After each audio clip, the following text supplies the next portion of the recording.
사무엘하 16장. 다윗이 마루턱을 조금 지나니 무비보셋의 종 시바가 안장지운 두 나귀에 떡 200개와 건포도 100송이와 여름과일 100개와 포도주 한 가죽부대를 싣고 다윗을 맞는지라. 왕이 시바에게 이르되 네가 무슨 뜻으로 이것을 가져왔느냐 하니 시바가 이르되 나귀는 왕의 가족들이 타게 하고 떡과 과일은 청년들이 먹게 하고 포도주는 들에서 피곤한 자들에게 마시게 하려 함이니이다. 왕이 이르되 네 주인의 아들이 어디 있느냐 하니 시바가 왕께 아뢰되 예루살렘에 있는데 그가 말하기를 이스라엘 족속이 오늘 내 아버지의 나라를 내게 돌리리라 하나이다 하는지라. 왕이 시바에게 이르되 무비보셋에게 있는 것이 다 네 것이니라 하니라. 시바가 이르되 내가 절하나이다. 내 주 왕이여 내가 왕 앞에서 은혜를 입게 하옵소서 하니라. 다윗 왕이 바후림에 이름에 거기서 사울의 친족 한 사람이 나오니 게라의 아들이요 이름은 시므이라. 그가 나오면서 계속하여 저주하고 또 다윗과 다윗 왕의 모든 신하들을 향하여 돌을 던지니 그때에 모든 백성과 용사들은 다 왕의 좌우에 있었더라. 시므이가 저주하는 가운데 이와 같이 말하니라. 피를 흘린 자여 사악한 자여 가거라 가거라. 사울의 족속의 모든 피를 여호와께서 네게로 돌리셨도다. 그를 이어서 네가 왕이 되었으나 여호와께서 나라를 내 아들 압살롬의 손에 넘기셨도다. 보라, 너는 피를 흘린 자이므로 화를 자초하였느니라 하는지라. 스루야의 아들 아비새가 왕께 여쭈아오되 이 죽은 개가 어찌 내 주 왕을 저주하리이까? 청하건대 내가 건너가서 그의 머리를 베게 하소서 하니 왕이 이르되 스루야의 아들들아 내가 너희와 무슨 상관이 있느냐? 그가 저주하는 것은 여호와께서 그에게 다윗을 저주하라 하심이니 네가 어찌 그리하였느냐 할 자가 누구겠느냐 하고 또 다윗이 아비새와 모든 신하들에게 이르되 내 몸에서 난 아들도 내 생명을 해하려 하거든 하물며 이 베냐민 사람이랴. 여호와께서 그에게 명령하신 것이니 그가 저주하게 버려두라. 혹시 여호와께서 나의 원통함을 감찰하시리니 오늘 그 저주 때문에 여호와께서 선으로 내게 갚아주시리라 하고 다윗과 그의 추종자들이 길을 갈 때에 시므이는 산비탈로 따라가면서 저주하고 그를 향하여 돌을 던지며 먼지를 날리더라.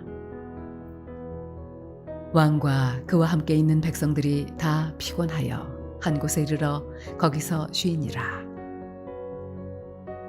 압살롬과 모든 이스라엘 백성들이 예루살렘에 이르고 아히도벨도 그와 함께 이른지라.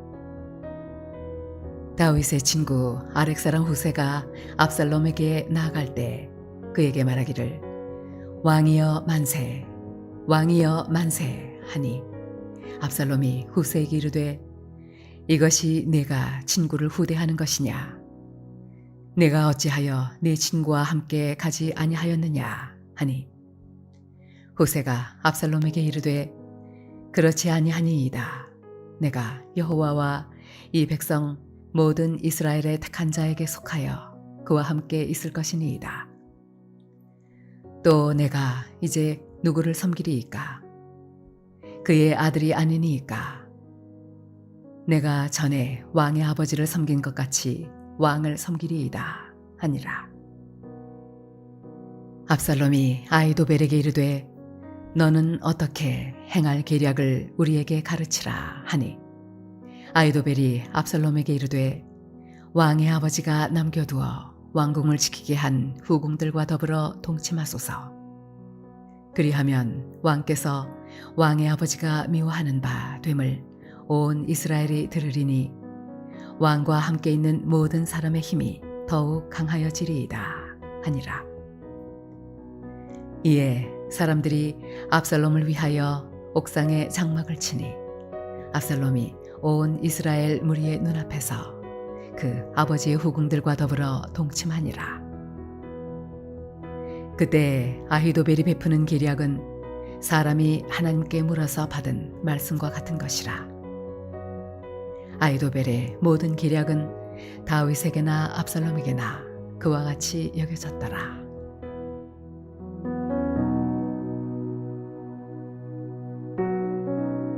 주안에 사랑하는 성도님들, 오늘 함께 사무엘하 16장 1절부터 4절까지의 말씀을 함께 나누도록 하겠습니다. 오늘 이 본문 안에는 시바라는 인물이 나오는데요. 이 사람은 무비보셋의 종입니다. 다윗이 요나단을 생각해서 사울의 땅을 그 무비보셋에게 주면서 그의 종 시바에게 그 땅을 관리하게 한 관리자가 시바라는 인물입니다. 근데 이 시바는 단순히 무비보셋의 땅 관리자로 살아가는 것에 만족하지 못했습니다. 언제든 장애를 가진 자신의 주인인 무비보셋으로부터 땅을 빼앗아 주인이 되고자 하는 열망을 늘 마음속에 품고 있었던 사람이었는데, 마침 압살롬의 반역으로 다윗이 쫓겨가던 상황에 이때가 기회다라고 생각하고 다윗에게 나아갔던 것입니다. 도망치던 다윗의 무리에게 이 시바가 많은 음식을 가지고 오거든요. 그러니까 얼마나 마음에 큰 위로가 됐을까요? 근데 사실 시바가 들고 왔던 그 많은 음식들은 실상 다윗의 마음을 혼미케 하기 위한 의도가 담긴 그런 음식이었습니다. 그런데 다윗이 정치적으로 보면 이 시바라는 인물도 사울의 집에 속한 사람이기 때문에 압살롬의 반란을 피해서 달아나는 자신을 좋아할 리가 없고, 압살롬의 반역을 환영할 만한 사람인데 음식을 들고 나타나서 자신을 위로하니까 그 의도가 궁금해서 2절을 보면 네가 무슨 뜻으로 이것들을 가져왔느냐라고 묻습니다. 이상했던 거죠. 분명 다윗이 조금만 깊이 생각해 보았다면 그 시바의 계책에 휘말리지 않을 수 있었다는 점을 우리에게 알려주고 있는 대목입니다. 그런데 시바는 그 질문에 답은 하지 않고 동문서답을 합니다. 그리고는 엉뚱하게 자신의 주인인 무비보셋을 모함하면서 말하기를 오늘 내 아버지의 나라를 내게 돌리리라 라고 무비보셋이 말했다고 고합니다. 그러니까 결국 사울의 그 집안을 다윗으로부터 다시 돌려주실 것이다. 무비보셋이 그 사울의 집에 그 왕권을 가진 사람으로 자기가 이제 올라설 것이다. 이제 이런 이야기를 했다는 거죠. 거짓말이었습니다. 다급하게 쫓기던 다윗이 음식까지 시바에게 공급받고 이제 판단력이 흐려져 있었던 그 상황에 이제 무비보셋이 다윗의 곤경을 이용해서 사울의 집안에 부흥을 꾀하고 있다는 말을 들으니까 급히 화를 내면서 사실 여부를 확인하지도 않고 무비보셋에게 있는 모든 것을 너에게 주겠다라고 이렇게 선언하고 맙니다.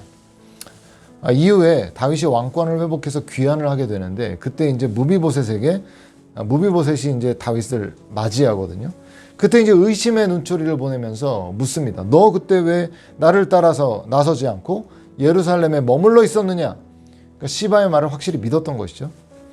그런데 그의 말을 들어보니까, 무비보셋의 말을 들어보니까 시바에게 나를 말에 태워 다윗을 따르게 해달라라고 부탁을 했는데 이 시바가 그 말을 무시해버렸던 겁니다.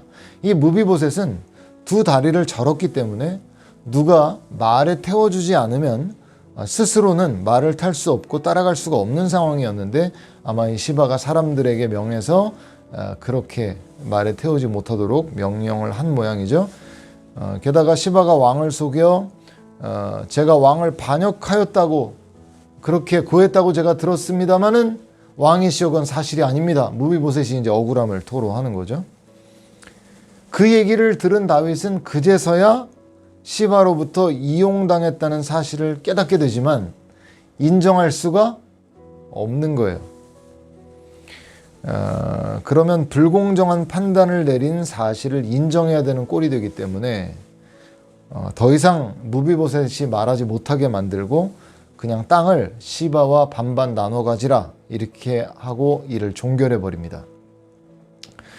다윗에게 있어서는 그것이 이제 오점이 되는 것이죠. 그런데 사무엘서 저자가 왜 이 스토리를 이 대목에 기록하고 있을까? 우리에게 들려주고 있을까? 우리가 생각해 봐야 됩니다. 많은 주석가들은 이에 대해서 많이 침묵하고 있는데 이 사건이 다윗에게 미치고 있는 영향이 있습니다. 이게 별일이 아니라고 할지 몰라도 당시 이스라엘의 왕의 위엄은 하나님의 율법에 따라 이를 공의롭게, 공정하게, 지혜롭게 판결을 내리는 데서 나왔습니다. 그래서 솔로몬이 이스라엘 왕으로 등극하고 나타나는 이야기가 뭡니까? 두 여인의 그 진짜 아이, 그 아이의 진짜 엄마가 누구냐?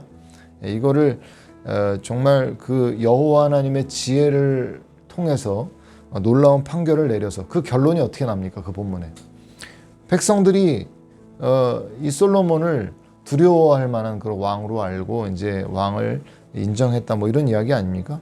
그런 관점으로 보자면 무비보셋의 종인 시바라는 사람이 제공한 그 음식에 눈이 멀어서 판단력이 흐려져서 사실 여부는 확인해 보지도 않고 무비보셋의 모든 소유를 빼앗아 시바에게 주겠다라고 이렇게 선언한 다윗의 선언은 참으로 경솔한 판단으로 그의 위엄은 그만큼 실추되는 것이죠. 그 사건으로 백성들이 과연 다윗을 신뢰할 만한 이스라엘의 왕이냐는 점에 대해서 정말 그런 어리석은 판단을 내리는 신뢰할 수 없을 그런 왕이다라는 그런 인식을 갖게 하는 것입니다. 사무엘서가 이 대목에서 그려주고 있는 이것이 사울의 집에 한 종에게 농락당하고 있는 이스라엘의 왕 다윗의 모습입니다. 결국 다윗의 집에 파견된 사탄은 다윗의 왕으로서의 위엄과 그의 명예를 실추시키는 결과로 그에게 돌아온 거죠. 이것이 사탄에게 오늘날 우리에게 여전히 행하고자 하는 일이라는 것 우리가 경계해야 됩니다. 사탄은 우리에게 찾아와서 우리로 하여금 어리석은 판단을 내리게 하고 그로 말미암아 사람들과의 관계에서 믿을 수 없는 사람, 악한 사람이라는 평가를 받게 만듭니다.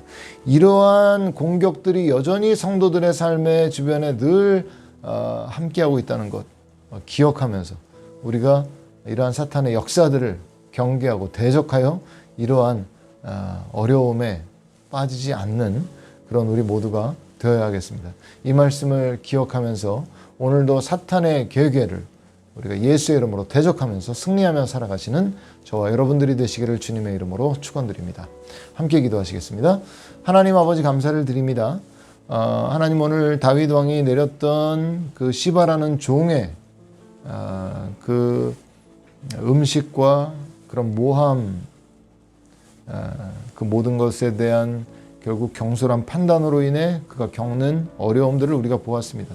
사탄 마귀는 오늘도 여전히 성도들을 끌어내리고 무너뜨리려고 우는 사자와 같이 삼킬자 찾고 다니는 것 우리 모두가 깨어 기억하게 하시고 우리가 하나님의 그 능력과 지혜 안에서 능히 모든 계략들을 이겨내고 하나님의 뜻을 이루어드리는 우리 모두가 될 수 있도록 하나님 우리 모두를 축복하여 주옵소서. 감사드리며 예수님의 이름으로 기도드렸사옵나이다. 아멘.